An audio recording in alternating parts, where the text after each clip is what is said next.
ಎಲ್ಲರಿಗೂ ನಮಸ್ಕಾರ. ಭಾರ್ಗವಿ ಸಿನ್ಫೋಗೆ ಸ್ವಾಗತ. ನಾನಿವತ್ತು ಮಾತಾಡ್ತಾ ಇರುವಂತದ್ದು ನಾಯಿ ನೆರಳು ಅಂತ ಅನ್ನೋ ಕನ್ನಡ ಚಿತ್ರದ ವಿಮರ್ಶೆ ಬಗ್ಗೆ. ನಾಯಿ ನೆರಳು ಚಿತ್ರದ ವಿಮರ್ಶೆ ಮಾಡ್ಲಿಕ್ಕೆ ಮೊದಲು ನಾನು ಅದರ ಚಿತ್ರಕಥೆನ ಸೂಕ್ಷ್ಮವಾಗಿ ಹೇಳಲಿಕ್ಕೆ ಇಷ್ಟಪಡ್ತೀನಿ. ನಾಯಿ ನೆರಳು ಚಿತ್ರಕಥೆ ಪ್ರಾರಂಭ ಆಗೋದು ಒಂದು ಮಲೆನಾಡಿನ ಸುಸಂಸ್ಕೃತ ಪರಿವಾರದಲ್ಲಿ. ಆ ಪರಿವಾರದಲ್ಲಿ ಒಬ್ಬ ಅಜ್ಜ, ಒಬ್ಬ ಅಜ್ಜಿ ಹಾಗೆ ವಿಧವೆ ಸೊಸೆ ಇರ್ತಾರೆ. ವಿಧವೆ ಸೊಸೆಗೆ ಹುಟ್ಟಿದಂತ ಮಗಳು ಅಂದ್ರೆ ಅಜ್ಜನ ಮೊಮ್ಮಗಳೇನಿರ್ತಾಳೆ, ಆ ಸೊಸೆಯ ತಮ್ಮನ ಮನೆಯಲ್ಲಿ ಓದ್ಲಿಕ್ಕೆ ಮೈಸೂರಲ್ಲಿರ್ತಾಳೆ. ಆಗಾಗ ರಜೆನಲ್ಲಿ ಅಮ್ಮನ್ನ ನೋಡ್ಲಿಕ್ಕೆ ಆ ಹುಡುಗಿ ಬರ್ತಾ ಇರುತ್ತೆ. ಹೀಗೆ ಒಂದು ದಿನ ತನ್ನ ಮೊಮ್ಮಗಳು ಬಂದಂತ ಸಮಯದಲ್ಲಿ ತಾತ ದೇವಸ್ಥಾನಕ್ಕೆ ಕರ್ಕೊಂಡು ಹೋಗಿ ಪೂಜೆ ಮಾಡಿಸ್ತಾರೆ. ಹಾಗೆ ಅಲ್ಲಿದ್ದಂತಹ ಮತ್ತೊಬ್ಬ ವ್ಯಕ್ತಿಯಿಂದ ಗೊತ್ತಾಗುತ್ತೆ, ತನ್ನ ಸತ್ತು ಹೋದಂತ ಮಗನ ಬಗ್ಗೆ ಪುನರ್ಜನ್ಮ ಹೊಂದಿರುವಂತ ಇನ್ನೊಬ್ಬ ವ್ಯಕ್ತಿ ಉತ್ತರ ಕರ್ನಾಟಕದಲ್ಲಿ ಹುಟ್ಟಿದ್ದಾನೆ. ಆಲ್ರೆಡಿ ಆತನಿಗೆ 25 ವರ್ಷ ಆಗಿದೆ. ಅವನ ಬಾಲ್ಯದಿಂದಲೂ ಸಹ ಈ ಪರಿವಾರದ ಬಗ್ಗೆ ಸ್ವಲ್ಪ ಸೂಕ್ಷ್ಮವಾಗಿ ವಿಚಾರಗಳನ್ನ ಮಾತಾಡ್ತಾ ಇದ್ದ ಅಂತ ಹೇಳಿ ಈ ಅಜ್ಜ ಮನೆಗೆ ಮರಳಿ ಅಜ್ಜಿಗೆ ಆದಂತ ಎಲ್ಲ ವಿಷಯಗಳನ್ನ, ಘಟನೆಗಳನ್ನ ವಿವರಿಸಿ ಹೇಳ್ತಾನೆ. ಅಜ್ಜಿ ಮನಸ್ಸಲ್ಲಿ ಎಲ್ಲೋ ಒಂದ್ ಕಡೆ ಅನ್ಸುತ್ತೆ, ನನ್ ಮಗ ಬಹುಶಃ ಪುನರ್ಜನ್ಮ ತಗೊಂಡು ಬಂದಿರಬಹುದು, ನಾನ್ ಯಾಕೆ ಅವನನ್ನ ನೋಡ್ಬಾರ್ದು, ಒಂದು ಸರಿ ನೋಡೋಣ ಅಂತ ಆಸೆ ಆಗುತ್ತೆ. ತಾಯಿ ಪ್ರೀತಿಗೆ ಯಾಕೆ ಅಡ್ಡಿ ಮಾಡೋದು ಅಂತ ಹೇಳಿ ಅಜ್ಜ ಆ ಹುಡುಗನ್ನ ನೋಡ್ಲಿಕ್ಕೆ ಉತ್ತರ ಕರ್ನಾಟಕಕ್ಕೆ ಹೋಗ್ತಾನೆ. ಆ ಒಂದು ಮನೆಯಲ್ಲಿ ಒಂದು ಮಿಡಲ್ ಕ್ಲಾಸ್ ಫ್ಯಾಮಿಲಿ ಇರುತ್ತೆ. ಆ ಹುಡುಗನಿಗೆ ಅಪ್ಪ ಅಮ್ಮ ಇರೋದಿಲ್ಲ. ದೊಡ್ಡಪ್ಪ ದೊಡ್ಡಮ್ಮನ ಮಗನ ಜೊತೆನಲ್ಲಿ ಇರ್ತಾನೆ.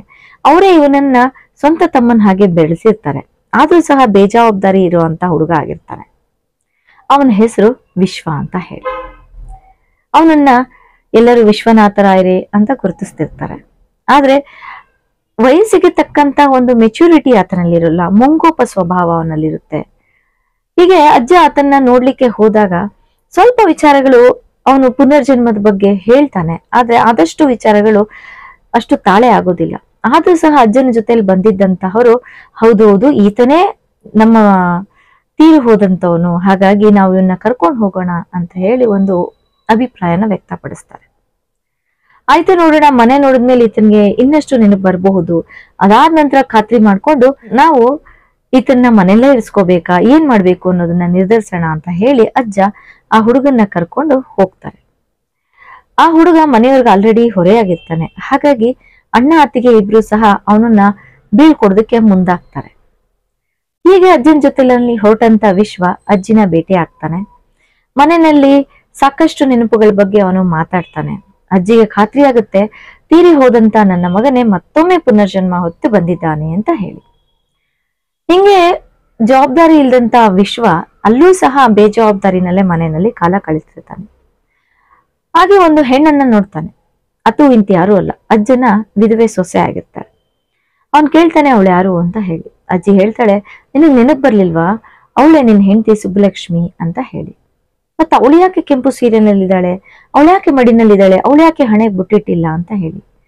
ಅಜ್ಜಿ ಅವಾಗ ಹೇಳ್ತಾರೆ, ಹೇಗ್ ಸಾಧ್ಯ, ನೀನು ತೀರೋಗ್ಬಿಟ್ಟಿದ್ದೆ ಅವಾಗ, ಹಾಗಾಗಿ ಅವಳಿಗೆ ನಾವು ವಿಧವೆ ಪಟ್ಟ ಕೊಟ್ಟಿದ್ವಿ, ವಿಧವೆಯರು ಹೀಗೆ ತಾನೇ ಇರ್ಲಿಕ್ಕೆ ಸಾಧ್ಯ ಅಂತ ಹೇಳಿ.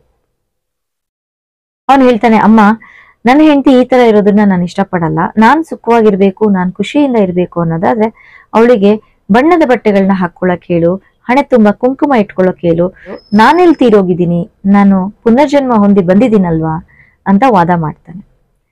ತಾತ ಇಲ್ಲಿರೋ ಸಮಯ ನೋಡಿ ಅಜ್ಜಿನೂ ಸಹ ಸೊಸೆಗೆ ಸ್ವಲ್ಪ ಕನ್ವೆ ಮಾಡ್ತಾರೆ. ನೀನು ಆತ ಹೇಳ್ದಾಗೆ ಕೇಳು, ಬೇರೆ ಬಣ್ಣದ ಸೀರೆ ಉಟ್ಕೋ, ಕುಂಕುಮ ಇಟ್ಕೋ ಅಂತ ಹೇಳಿ. ಆದ್ರೆ ಇದು ಯಾವುದೋ ಮನಸ್ಸೊಪ್ಪದಂತಹ ವಿಧವೆ ಅತ್ತೆ ಒಂದು ಆರ್ಡರ್ಗೆ ಮಣಿಬೇಕಾಗತ್ತೆ. ಅವ್ರು ಹೇಳ್ತಾರೆ, ನನ್ಗಿಷ್ಟ ಇಲ್ಲ, ಆದ್ರೂ ಸಹ ನಿಮ್ಮ ಒತ್ತಾಯಕ್ಕೋಸ್ಕರ ನಾನು ಹಾಕೊಳ್ತಿದ್ದೀನಿ, ಇದು ಮಾವಂಗ್ ಗೊತ್ತಾದ್ರೆ ಬಹಳ ದೊಡ್ಡ ಸಮಸ್ಯೆ ಆಗತ್ತೆ ಅಂತ ಹೇಳಿ. ನಿಮ್ ಮಾವ ಇಲ್ವಲ್ಲ, ನೀನ್ ಇದೇ ಬಣ್ಣದ ಬಟ್ಟೆ ತೊಟ್ಕೋ ಅಂತ ಹೇಳಿ ಅಜ್ಜಿ ಅವಳಿಗೆ ತನ್ನದೇ ಆದಂತ ಒಂದು ಬಣ್ಣದ ರೇಷ್ಮೆ ಸೀರೆನ ಕೊಡ್ತಾರೆ. ಒಳ್ಳೆ ಬಟ್ಟೆ ಹಾಕೊಂಡು ವಿಶ್ವನ ಮುಂದೆ ಕಾಣಿಸ್ಕೊಂಡಂತ ಹೆಂಡತಿನ ಬಗ್ಗೆ ಆತನಿಗೆ ಎಲ್ಲೋ ಒಂದು ಆಕರ್ಷಣೆ ಉಂಟಾಗತ್ತೆ. ಆತ ವಯಸ್ಸಿನಲ್ಲಿ 25 ವರ್ಷ ಆಗಿರುತ್ತೆ. ಮಗಳ ವಯಸ್ಸಿನಲ್ಲಿ ಕಂಪೇರ್ ಮಾಡಿದ್ರೆ ಆತ ಮಗನಷ್ಟೇ ಅಥವಾ ಮಗಳಷ್ಟೇ ಏಜು ಅಂತ ಅನ್ನಿಸ್ತಾ ಇರುತ್ತೆ. ಹಾಗಾಗಿ ಆತನ ನೋಡಿದಾಗೆಲ್ಲ ಆ ವಿಧವೆಗೆ ಯಾವುದೇ ರೀತಿಯಾದಂತ ಭಾವನೆ ಬರೋದೇ ಇಲ್ಲ. ಆದ್ರೆ ಈತನಲ್ಲಿ ಒಂದು ಭಾವನೆ ಬರುತ್ತೆ, ಇದು ನನ್ನ ಮನೆ, ಇದು ನನ್ನ ತಾಯಿ, ನನ್ನ ತಂದೆ, ನನ್ನ ಆಸ್ತಿ, ಇವಳು ನನ್ನ ಹೆಂಡತಿ ಅಂತ ಹೇಳಿ. ಹೀಗೆ ಆಕರ್ಷಣೆ ಹೊಂದಂತ ವಿಶ್ವ ಮತ್ತೆ ಆ ವಿಧವೆ ಮಧ್ಯದಲ್ಲಿ ಎಲ್ಲೋ ಒಂದು ಸಂದರ್ಭದಲ್ಲಿ ಪ್ರೀತಿ ಅಂಕುರ ಆಗುತ್ತೆ. ಇದನ್ನೇ ಒಂದು ಬಂಡವಾಳಗಿಟ್ಟುಕೊಂಡು ಆತ ಆಕೆ ಜೊತೆನಲ್ಲಿ ಸಂಸಾರ ಮಾಡಕ್ಕೆ ಪ್ರಾರಂಭಿಸ್ತಾನೆ. ಕೊನೆಗೊಂದು ಸರಿ ಇದನ್ನೆಲ್ಲ ಸೂಕ್ಷ್ಮದಲ್ಲಿ ಗಮನಿಸಿದಂತ ಅಜ್ಜ ತನ್ನ ಮೊಮ್ಮಗಳಿಗೆ ಪತ್ರ ಬರೀತಾರೆ.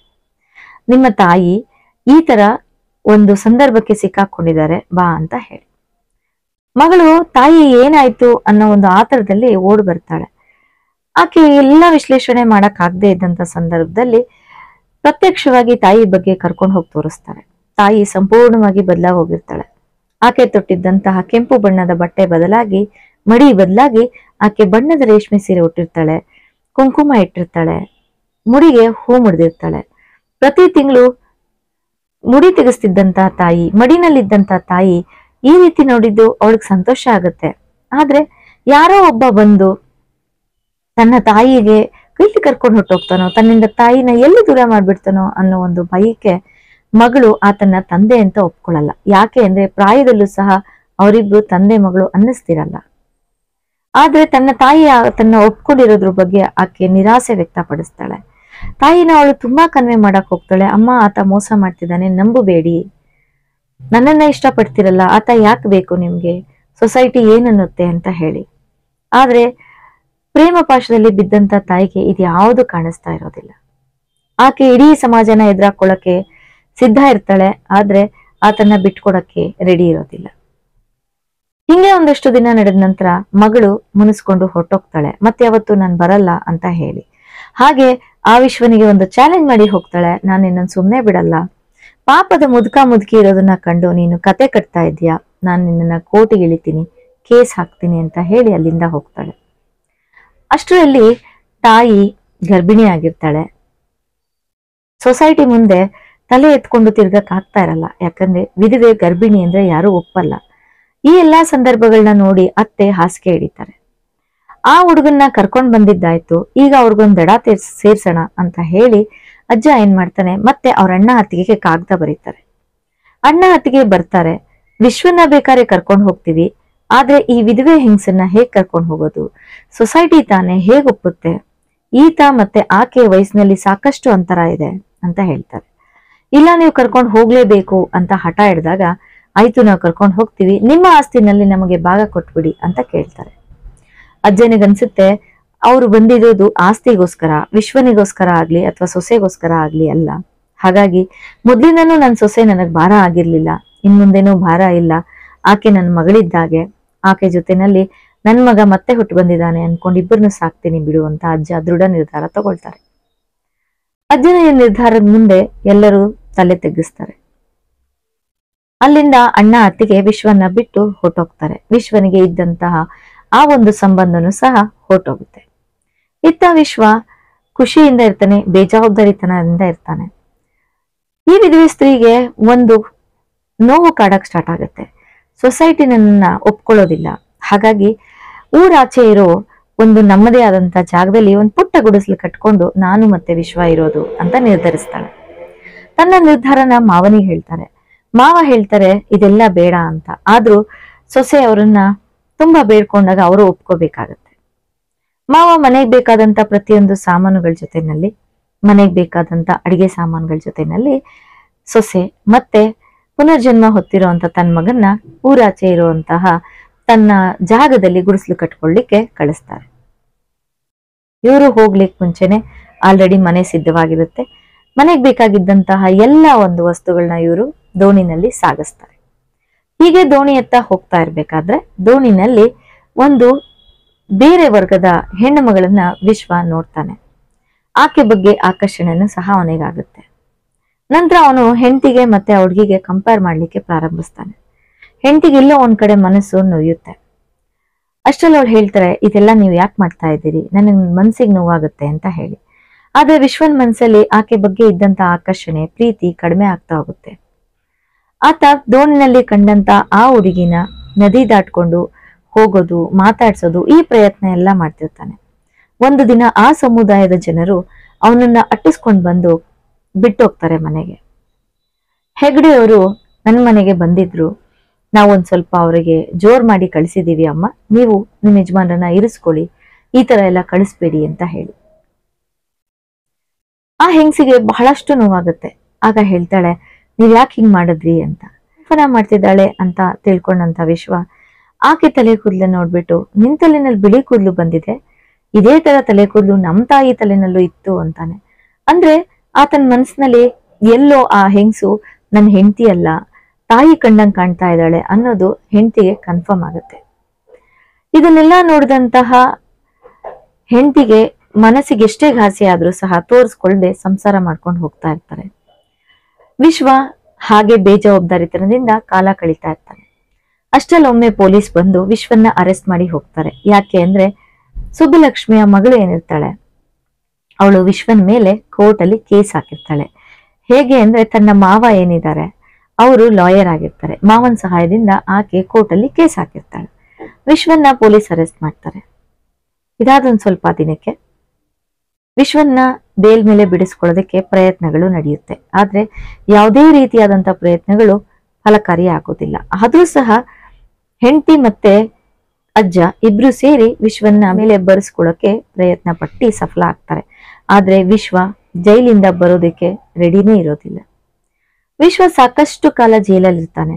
ಅವನ ಮನಸ್ಸು ಪರಿವರ್ತನೆ ಆಗುತ್ತೆ. ಅವನು ದೇಶದ ಸ್ವತಂತ್ರ ಆಂದೋಲನದಲ್ಲಿ ಪಾಲ್ಗೊಳ್ಬೇಕು ಅಂತ ಹೇಳಿ ನಿರ್ಧಾರ ಮಾಡ್ಬಿಟ್ಟಿರ್ತಾನೆ. ಇಲ್ಲಿ ಈಕೆಗೆ ಮಗು ಆಗತ್ತೆ, ಮುದ್ದಾಗಿರೋ ಹೆಣ್ಮಗು ಆಗತ್ತೆ. ಈ ವಿಷಯ ತಿಳಿದಂತ ಮಗಳು ತಂಗಿನ ನೋಡ್ಲಿಕ್ಕೆ ಬರ್ತಾಳೆ. ಅಮ್ಮಂಗೆ ಹೇಳ್ತಾಳೆ, ಅವನ್ ಮತ್ತೊಮ್ಮೆ ಬರೋದಿಲ್ಲ ಅಮ್ಮ, ಬಂದ್ಬಿಡು ನಮ್ ಜೊತೆನಲ್ಲಿ ಅಂತ. ಇಲ್ಲ, ನಾನು ಸೊಸೈಟಿಗೆ ಮತ್ತೆ ಬರೋದಿಲ್ಲ, ಈ ಮಗು ಬಗ್ಗೆ ಸಾಕಷ್ಟು ಜನರು ಮಾತಾಡೋದು ನನ್ಗೆ ಇಷ್ಟ ಇಲ್ಲ ಅಂತ ಹೇಳಿ ಆಕೆ ಅಲ್ಲೇ ಉಳ್ಕೋತಾರೆ. ಅಷ್ಟರಲ್ಲಾಗ್ಲೇ ಕೊರಗ್ನಲ್ಲಿ ಅಜ್ಜಿ ತೀರೋಗಿರ್ತಾರೆ. ಅಜ್ಜ ಒಂಟಿಯಾಗಿರ್ತಾನೆ. ಇಲ್ಲಿಗೆ ಈ ಕತೆ ಮುಕ್ತಾಯ ಆಗತ್ತೆ. ಇನ್ನ ಇದ್ರ ಬಗ್ಗೆ ವಿಶ್ಲೇಷಣೆ ಅಥವಾ ವಿಮರ್ಶೆ ಮಾಡೋದಾಯ್ತು ಅಂದ್ರೆ ನಾನಷ್ಟು ಮಟ್ಟಿಗೆ ಬೆಳೆದಿಲ್ಲ. ಯಾಕೆಂದ್ರೆ ಕಾಸರವಳ್ಳಿ ಸರ್ ಅವರ ಒಂದು ಚಿತ್ರನ ವಿಮರ್ಶೆ ಮಾಡ್ಬೇಕು ಅಂದ್ರೆ ನಾವು ಬಹಳಷ್ಟು ಬಾರಿ ಅದನ್ನ ನೋಡ್ಬೇಕಾಗತ್ತೆ, ಅದರ ಆಳಕ್ಕೆ ಹೋಗ್ಬೇಕಾಗತ್ತೆ. ಅದರಷ್ಟು ವಿಚಾರಗಳು ಅವರಷ್ಟು ಮಟ್ಟಿಗೆ ನಾವು ತಿಳ್ಕೊಂಡಿಲ್ಲ ಅಂದ್ರೂ ಸಹ ಆ ಒಂದು ಭಾಗ್ಯ ನಾನಿವತ್ತು ತಗೊಳ್ತಾ ಇದ್ದೀನಿ. ಪ್ರಯತ್ನ ಪಡ್ತೀನಿ. ದಯವಿಟ್ಟು ತಪ್ಪಾಗಿದ್ರೆ ಕ್ಷಮಿಸಿ. ನಾಯಿನೇಳು ಚಿತ್ರದಲ್ಲಿ ನಾನು ಕಂಡಿದ್ದಂತಹ ಸಾಕಷ್ಟು ವಿಷಯಗಳಲ್ಲಿ ಒಂದು ಅಂತ ಹೇಳಿದ್ರೆ ಮೂಢನಂಬಿಕೆ, ಪುನರ್ಜನ್ಮ ಅನ್ನೋ ಒಂದು ಮೂಢನಂಬಿಕೆ ಜನರನ್ನ ಇವತ್ತಿಗೂ ಸಹ ಕಾಡ್ತಾ ಇದೆ. ಆ ಮೂಢನಂಬಿಕೆಯನ್ನೇ ಬಂಡವಾಳವಾಗಿಟ್ಟುಕೊಂಡು ಬೇರೆಯವರ ಜೀವನದಲ್ಲಿ ಆಟ ಆಡುವಂತ ಜನಗಳು ಸಾಕಷ್ಟು ಜನ ಇದ್ದಾರೆ. ಹಾಗೆ ವಯಸ್ಸಿನ ಮಿತಿ ಇಲ್ಲದೆ ಪ್ರೀತಿಸೋ ಅಂತದ್ದು ಈಗ ನಮ್ಮ ಜನರೇಷನ್ಗೆ ಕಾಮನ್ ಆಗಿದೆ. ಆದ್ರೂ ಸಹ ಎಲ್ಲ ಒಂದ್ ಕಡೆ ಮನಸ್ಸಿನಲ್ಲಿ ಇಬ್ಬರಲ್ಲೊಬ್ಬರಿಗೆ ಒಂದು ಸರಿನಾದ್ರೂ ಆ ಭಾವನೆ ಬಂದು ಹೋಗುತ್ತೆ, ವಯಸ್ಸಿನ ಅಂತರ ಇದೆ ಅಂತ ಹೇಳಿ. ಆದ್ರೆ ಇಂಥ ಭಾವನೆಗಳು ಬಂದಾಗ ಪ್ರೀತಿನಲ್ಲಿ ಎಲ್ಲೋ ಬಿರುಕು ಬಿಟ್ಬಿಡುತ್ತೆ. ಇಂಥ ಸೂಕ್ಷ್ಮಾತಿ ಸೂಕ್ಷ್ಮ ವಿಷಯಗಳನ್ನ ಕಾಸರವಳ್ಳಿ ಸರ್ ತುಂಬಾ ಚೆನ್ನಾಗಿ ಹೇಳಿದ್ದಾರೆ. ವಯಸ್ಸಿಗೆ ಬಂದಂತ ಮಗಳು ತಾಯಿ ವಿಧವೆ ಆಗಿದ್ದನ್ನ ಕಂಡಿದ್ಲು. ತಾಯಿ ಕುಂಕುಮ ಇಟ್ಕೊಂಡು ಬಣ್ಣದ ಬಟ್ಟೆ ಹಾಕೋಬೇಕು ಅಂತ ಆಸೆ ಪಡ್ತಿದ್ ಮಗಳು, ಅದೇ ತಾಯಿ ಅವಳ ವಯಸ್ಸಿನ ಹುಡುಗನ್ನ ಮದ್ವೆ ಮಾಡ್ಕೊಂಡಿದ್ದಾಳೆ. ಅದೇ ತಾಯಿ ಅವಳ ವಯಸ್ಸಿನ ಹುಡುಗನ ಜೊತೆನಲ್ಲಿ ಇದ್ದಾಳೆ ಅಂತ ತಿಳಿದಾಗ ಆಕೆ ಆ ಸಂಬಂಧಕ್ಕೆ ಬೆಲೆ ಕೊಡೋದಿಲ್ಲ. ಯಾಕೆ ಈ ತರ ನಮ್ ಸೊಸೈಟಿ ಇದೆ ಅಂದ್ರೆ ಸಾಕಷ್ಟು ಪ್ರಶ್ನೆಗಳು ನಮ್ಮನ್ನ ಕಾಡಿ ಹೋಗುತ್ತೆ. ಇತ್ತ ಆದರ್ಶವಾಗಿ ಅಜ್ಜನ ಪಾತ್ರ ನಮ್ಗೆ ಕಾಣಿಸ್ಕೊಳ್ಳುತ್ತೆ. ಸೊಸೆ ವಿಧವೆ ಆದ್ರೂ ಸಹ ಆಕೆ ಇಷ್ಟಪಟ್ಟಿದ್ರಿಂದಾಗಿ ಆಕೆ ಜೊತೆನಲ್ಲಿ ಪುನರ್ಜನ್ಮ ಬಂದಂತಹ ಮಗನ್ನ ಅವರು ಜವಾಬ್ದಾರಿ ತಗೊಳಕ್ ಇಷ್ಟಪಡ್ತಾರೆ. ಪುನರ್ಜನ್ಮದಲ್ಲಿ ನಂಬಿಕೆ ಇಲ್ದಿದ್ರು ಸಹ ಹೆಂಡತಿಯ ಒಂದು ಆಸೆಗೋಸ್ಕರ ಅವರು ಆ ತಾಯಿಯ ಪ್ರೀತಿಗೋಸ್ಕರ ಆ ಹುಡುಗನ ಪುನರ್ಜನ್ಮನ ಒಪ್ಕೊಳ್ಳಿಕ್ಕೆ ಮುಂದಾಗ್ತಾರೆ. ಹಾಗೆ ಇವರಿಬ್ಬರ ನಡುವಿನ ಸಂಬಂಧಕ್ಕೆ ಜನಿಸಿದಂತ ಆ ಹೆಣ್ಣು ಮಗನು ಸಹ ಇವರು ತನ್ನ ವಾರಸ್ತಾರೆ ಅಂತ ಹೇಳಿ ಅನ್ಕೋತಾರೆ. ಇಲ್ಲಿ ಎಲ್ಲೋ ಒಂದ್ ಕಡೆ ಅಜ್ಜನ ಪಾತ್ರ ಆದರ್ಶ ಆಗುತ್ತೆ. ಹಾಗೆ ಅಜ್ಜಿ ಪಾತ್ರದಲ್ಲಿ ಏನ್ ನೋಡ್ತಾ ಇದೀವಿ ನಾವು? ಅಜ್ಜಿ ಪಾತ್ರದಲ್ಲಿ ನಾವೇನ್ ನೋಡ್ತೀವಿ? ತಾಯ್ತನ ಇದೆ, ಮಗ ಪುನರ್ಜನ್ಮ ಖಂಡಿತವಾಗಿಯೂ ಬಂದಿರಬಹುದು ಅನ್ನೋ ಒಂದು ದೃಢ ನಂಬಿಕೆ ಆಕೆನಲ್ಲಿರುತ್ತೆ. ಹಾಗಾಗಿ ಮಗ ಹೇಳ್ದಂಗೆಲ್ಲ ಕೇಳೋ ಒಂದು ವಿಶ್ವಾಸ ಅವಳಲ್ಲಿ ಪ್ರಾರಂಭ ಆಗುತ್ತೆ. ಅವಳು ಯಾವತ್ತಿಗೂ ಯೋಚನೆ ಮಾಡೋದೇ ಇಲ್ಲ, ನನ್ ಸೊಸೆ ಭಾವನೆಗಳ ಜೊತೆ ನಾನು ಆಟ ಆಡ್ತಾ ಇದ್ದೀನಿ ಅಂತ ಹೇಳಿ. ಸತ್ತಿರೋ ನನ್ನ ಮಗ ಹುಟ್ಟಿ ಬಂದಿದ್ದಾನೆ ಅಂತ ಹೇಳಿ ಸೊಸೆಗೆ ನಾನು ಫೋರ್ಸ್ ಮಾಡ್ತಾ ಇದ್ದೀನಿ ಅಂತ ಅನ್ಸೋದೇ ಇಲ್ಲ. ತನ್ನ ಮಗನ ಸಂತೋಷಕ್ಕೋಸ್ಕರ ಆ ತಾಯಿ ಆ ಮೂಢನಂಬಿಕೆಗಳನ್ನೆಲ್ಲ ಸಹಿಸ್ಕೊಂತಾಳೆ. ಇಲ್ಲಿ ತಾಯಿ ಪ್ರೀತಿನ ನಾವು ಕಾಣ್ತೀವಿ. ಹಾಗೆ ವಿಧವೆಯ ಮನಸ್ಸಿನಲ್ಲಿ ಆಗೋ ಒಂದು ಬದಲಾವಣೆಗಳು, ಅವಳಿಗೂ ಸಹ ಒಂದು ಪ್ರೀತಿ ಆಸರೆ ಬೇಕು ಅನ್ನೋ ಒಂದು ಸೂಕ್ಷ್ಮ ವಿಚಾರನ ಬಹಳ ಅದ್ಭುತವಾಗಿ ಇದರಲ್ಲಿ ಹೇಳಿದ್ದಾರೆ. ಅದಾದ ನಂತರ ಗಂಡ ತನ್ನನ್ನು ಒಪ್ಕೊಂತಾ ಇಲ್ಲ, ಆತ ನನ್ನನ್ನ ಬೇರೆಯವ್ರ ಜೊತೆ ಕಂಪೇರ್ ಮಾಡ್ತಾ ಇದ್ದಾನೆ ಅಂತ ಗೊತ್ತಿದ್ದು ಸಹ ಆತನ್ನೇ ಆಸರೆ ಪಟ್ಟುವಂತಹ ಆ ವಿಧವೆ ಹೆಣ್ಣು ಮಗಳ ಒಂದು ಜೀವನ ಹೇಗೆ ಅನ್ನೋದನ್ನು ಸಹ ತುಂಬಾ ಚೆನ್ನಾಗಿ ಚಿತ್ರಣ ಮಾಡಿದ್ದಾರೆ. ಈ ಎಲ್ಲಾ ಚಿತ್ರಣಗಳ ಮಧ್ಯದಲ್ಲಿ ಏನೋ ಅರಿದೇ ಇರೋ ಒಂದು ಪುಟ್ಟ ಕಂದಮ್ಮನ ಪಾತ್ರ ಚಿಕ್ಕದಾಗಿ ಬಂದು ಹೋಗುತ್ತೆ. ಮನ ಕಲುಕುವಂತಹ ಚಿತ್ರ ಇದಾಗಿದೆ. ಖಂಡಿತವಾಗಿಯೂ ಬಿಡುವಿದ್ದಾಗ ಈ ಚಿತ್ರನ ನೋಡಿ ಅಂತ ಕೇಳ್ಕೊತೀನಿ. ನನಗ್ ಗೊತ್ತಿದ್ದಂತಹ ಒಂದಷ್ಟು ಅಂಶಗಳನ್ನ ಕತೆ ಸಮೇತವಾಗಿ ಹೇಳೋ ಪ್ರಯತ್ನ ನಾನು ಮಾಡಿದೆ. ತಪ್ಪಿದ್ರೆ ಕ್ಷಮಿಸಿ ಅಂತ ಹೇಳ್ತಾ ನನ್ನ ಮಾತನ್ನ ಮುಗಿಸ್ತಾ ಇದ್ದೀನಿ. ಧನ್ಯವಾದಗಳು.